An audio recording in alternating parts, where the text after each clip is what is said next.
સૌપ્રથમ વાત કરીએ પીએસઆઈ લોકરક્ષક ભરતીને લઈને મોટા સમાચાર। ભરતી માટે ઉમેદવારોને મળશે વધુ એક તક। ઉમેદવારો માટે ભરતીની અરજી કરવા માટે પોર્ટલ ખુલશે। પીએસઆઈ લોકરક્ષકની ભરતીમાં અરજી માટે પોર્ટલ ખુલશે। 26મી ઓગસ્ટથી 9મી સપ્ટેમ્બર સુધી આ પોર્ટલ ખુલશે। ગુજરાત પોલીસ ભરતી બોર્ડના અધ્યક્ષ હસમુખ પટેલે આ જાહેરાત કરી છે। ચોમાસાની પછી શારીરિક પરીક્ષા લેવામાં આવશે।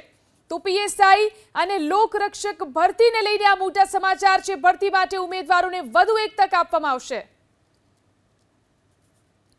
લોકરક્ષક અને પીએસઆઈની જાહેરાત આપી હતી અરજીઓ મેળવવાની, તો એ વખતે પરીક્ષાની સિઝન હતી અને પરિણામો આવ્યા નહોતા, એટલે ઉમેદવારોની રજૂઆત હતી અને આમ પણ આપણે ચોમાસા પછી લેખિત શારીરિક કસોટી લેવાના હતા, એટલે એવા ઉમેદવારો આ ભરતીની તકથી વંચિત ના રહી જાય એટલા માટે આપણે ઉમેદવારોને ત્યારે એવો વાયદો કર્યો હતો કે આપણે ઓગસ્ટ મહિનામાં આપણે એ ફરીથી પોર્ટલ ખોલીશું અને તમને એવી તક આપીશું।